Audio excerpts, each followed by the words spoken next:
Everyone, good morning. Our Bible verse for today is all about 1 Corinthians 2:14.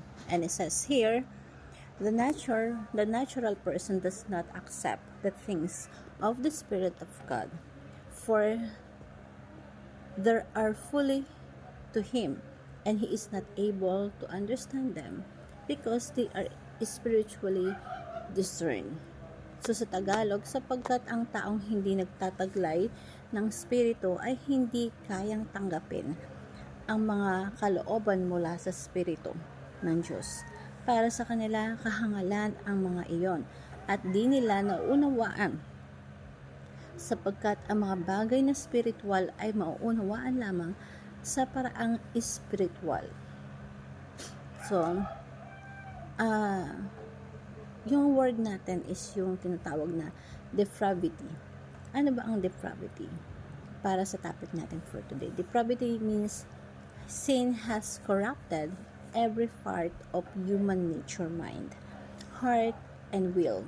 It does not mean people are as evil as they could be, but it does mean they are unable to seek out their own God on their own. Only God's grace can rescue sinners and bring them to salvation. So the teaching for today is sin affects every aspect of human being.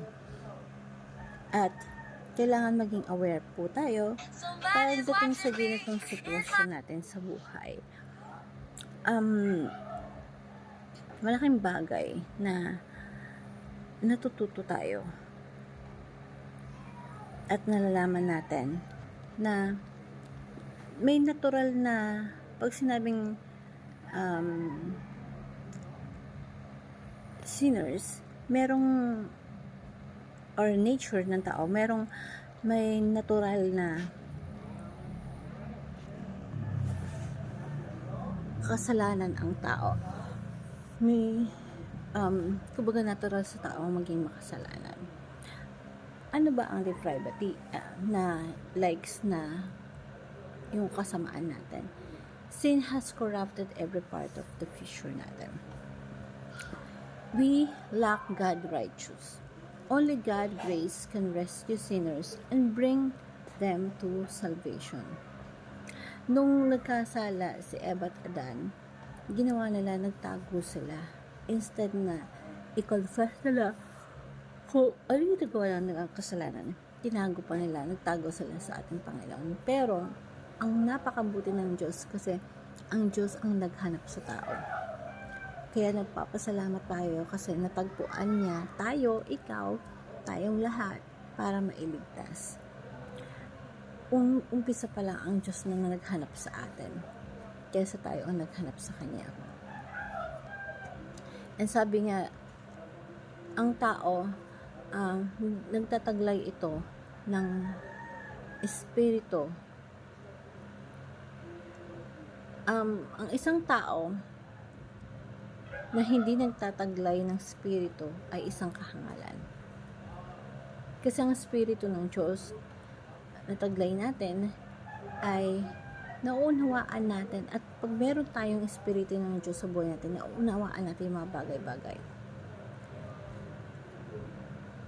In every aspect of human nature, there's one righteous, even one, diba? So sabi nga sa Roman 3:23, for all have sinned and fell short of the glory of God. So, yamang ang lahat ay nagkasala at hindi nakaabot sa kaluwalhatian ng ating Panginoon. So, naapektuhan yung kabuong pagkatao natin ng kasalanan. Example, natuto kang mag-preach, diba? Tuwang-tuwa ka sa sarili mo kasi marunong kang mag-preach, marunong kang mag-worship. Proud na proud ka sa sarili mo. So, yun yung sinasabi na pride, na galing ka sa sarili mo. Yung ganun katindi yung kasalanan. At sa umpisa pa lang, tayo yung umiiwas sa Diyos. Ang Diyos ang naghanap sa atin. So, people are not seeking God in the first place talaga dahil sa kasalanan natin. So, sabi nga dito, total depravity means entire absence of holiness, not the highest intensity of a sin, but a total deprived man is not bad as he can, but he has no holiness, that is no supreme love.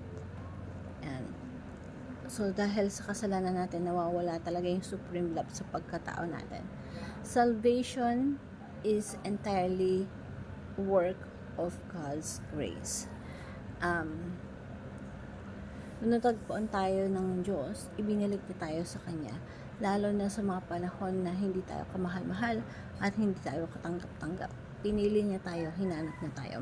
Yung kaligtasan at biyaya ng Diyos, yan din yung nag-offer ng salvation and ng transformation sa buhay natin. So, grace offers salvation and also brings transformation sa buhay natin.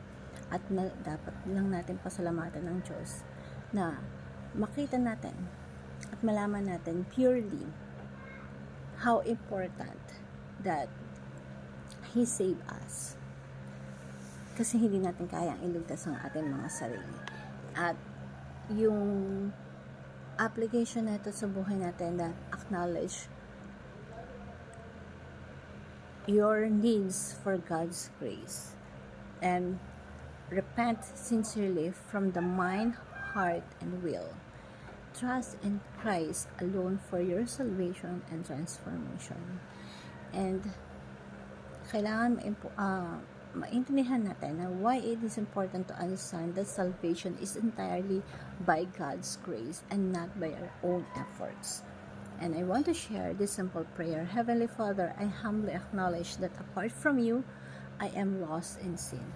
My mind, my heart, and my will affect my depravity, and I cannot seek you on my own. But in your love, you sent Christ to rescue me. Thank you for your grace that saves, restores, and transforms. Help me to trust fully in you, knowing that my salvation is your work alone. Keep me from pride and self-reliance, and draw me closer to your every day. I may live in gratitude in the mercy and share this grace with others. Hope you learned something. Thank you everyone, and God bless.